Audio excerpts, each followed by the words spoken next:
Assalamualaikum students. Today we will discuss unit number 2 exercise question 2.2 differentiate between temporary and permanent storage.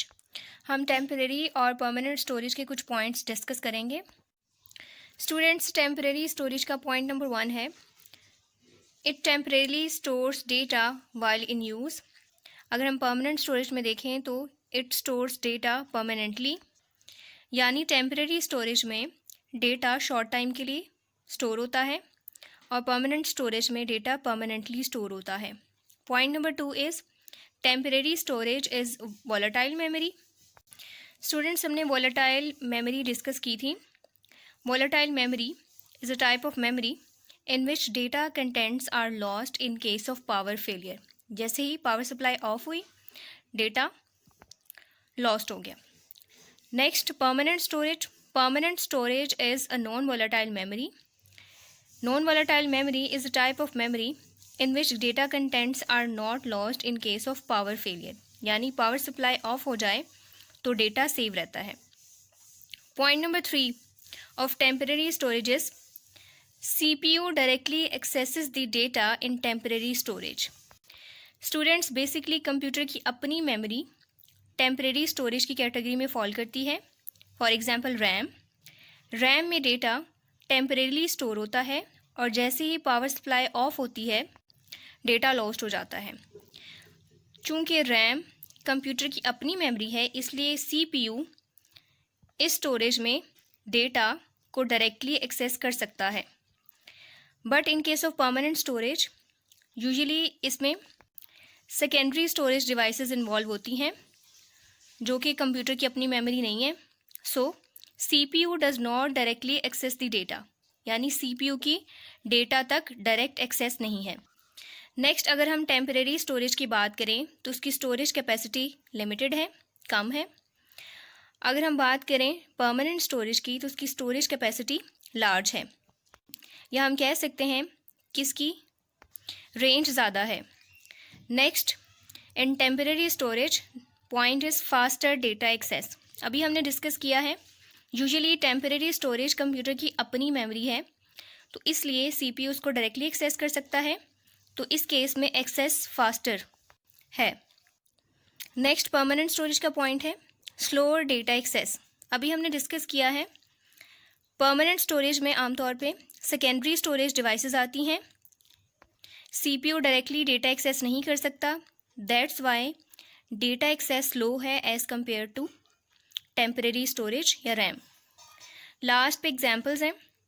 Temporary storage की example है RAM, random access memory. Permanent storage की examples हैं hard disk, floppy disk etcetera. Students, आप इसमें secondary storage device की कोई और example भी ऐड कर सकते हैं. 2.2 part number 5 write the truth table for x and y where x equal to it is sunny and y equal to today is Monday. Students, ये दो प्रोपोजिशंस हैं और हमें इन प्रोपोजिशंस के लिए एक ट्रूथ टेबल ड्रॉ करना है using and operation. Students, question में ये दो प्रोपोजिशंस गिवन है x is equal to it is sunny and y is equal to today is Monday. हमने इन दोनों प्रोपोजिशंस को कंबाइन करना है यूजिंग एंड ऑपरेशन. स्टूडेंट्स, हम एंड ऑपरेशन के टॉपिक में डिस्कस कर चुके हैं कि आउटपुट सिर्फ एक ही केस में ट्रू होती है जब तमाम इनपुट्स ट्रू हों, या हम कह सकते हैं कि एंड ऑपरेशन में कंपाउंड प्रोपोजिशन सिर्फ उसी वक्त ट्रू हो सकती है जब तमाम प्रोपोजिशंस ट्रू हों जिनसे मिलकर ये कंपाउंड प्रोपोजिशन बनी है. इस क्वेश्चन में भी हम एक ऐसा ही ट्रूथ टेबल ड्रॉ करेंगे. एक्स और वाई प्रोपोजिशंस हैं और इन प्रोपोजिशंस को कंबाइन किया है एंड ऑपरेशन से, तो ये कंपाउंड प्रोपोजिशन है एक्स एंड वाई. अब हम देखते हैं एक्स और वाई की डिफरेंट वैल्यूज़ के लिए एक्स एंड वाई की क्या वैल्यू आती है, या एक्स एंड वाई प्रोपोजिशन की क्या वैल्यू आती है. ये कंपाउंड प्रोपोजिशन है. फर्स्ट रो में एक्स भी ट्रू है, वाई भी ट्रू है, तो X and Y compound proposition भी ट्रू है. सेकेंड रो में X is true, Y is false, then compound proposition और X and Y is false. Third row में X is false, Y is true, compound proposition is false. Last में दोनों false हैं तो compound proposition भी false है.